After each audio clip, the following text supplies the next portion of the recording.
All right, hello, geometry class, and welcome to our first day talking about circles. I wanted to relate circles to something that you're all very familiar with, car tire. So there are some important measurements that you need to be able to take on a circle. So I thought I would do these measurements on some common objects at my house.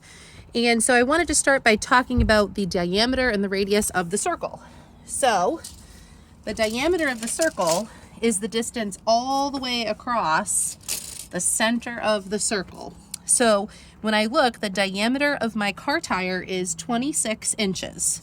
So I'm just going to record that my tire's diameter is 26 inches. And I wanted to talk about the circumference of the circle.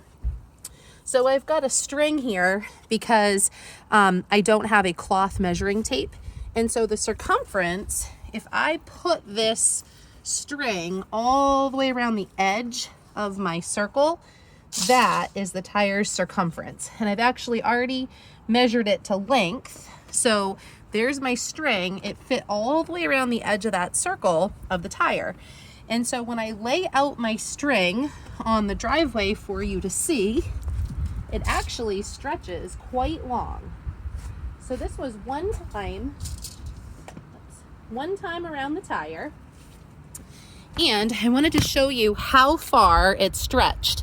So from the edge of this tire, if it was to rotate once around, it would cover 81 about inches of distance. So I don't know if you can see how far that is, but that would be my car driving forward one revolution of the tire.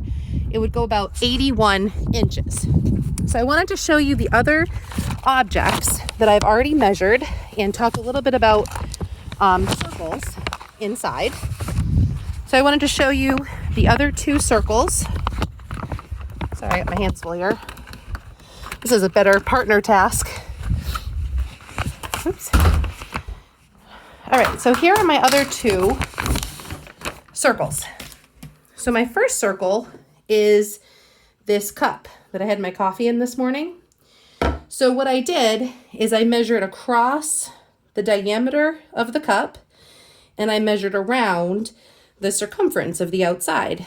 And across, it was 3 1/4 inches, and around the circumference, it was 10.25 inches. I also measured this clock. So the clock had a diameter of 7.5 inches, and it had a circumference of 23.5 inches. So on our worksheet that we're going to look at together, here's our worksheet. So it shows you the important parts of the circle. The circumference is around, the diameter is all the way across through the center, and the radius is just halfway across the circle to the center. So our first question, what is pi? You know that pi is 3.14, but why is that? Where does it come from?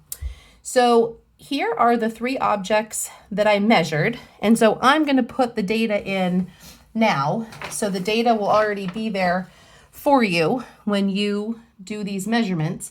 But my car tire, I said I'm going to skip over to the diameter.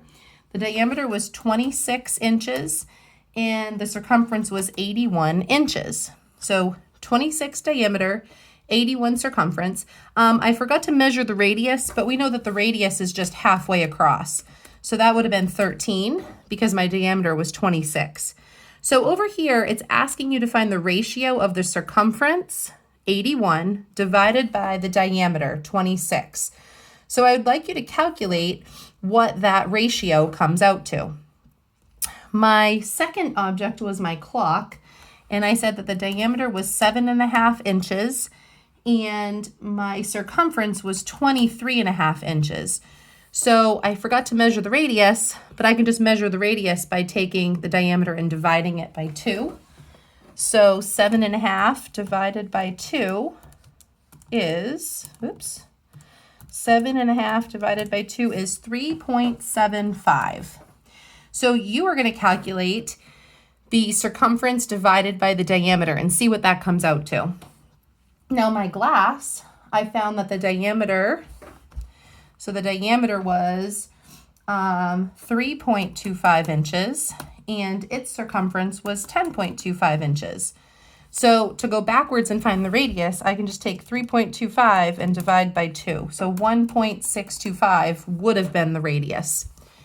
So now, once you've done your circumference divided by diameter, I want you to think about what value those are all really, really close to.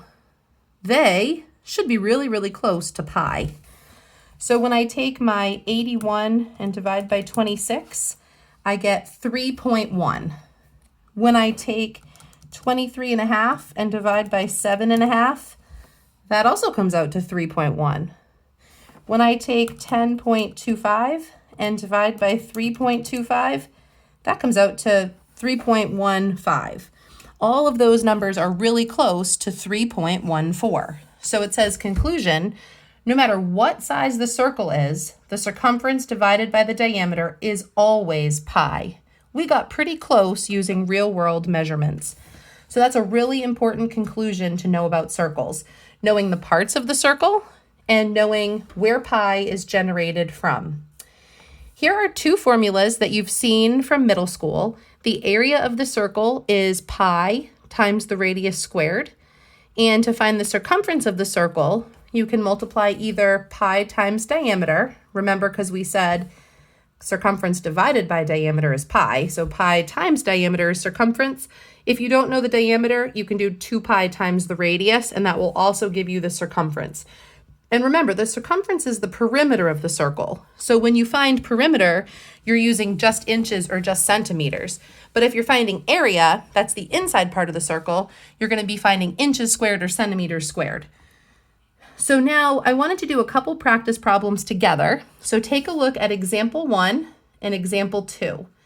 So we're going to find the area and circumference of these circles. So I'm going to pause the video so that I can use my document camera to show you this.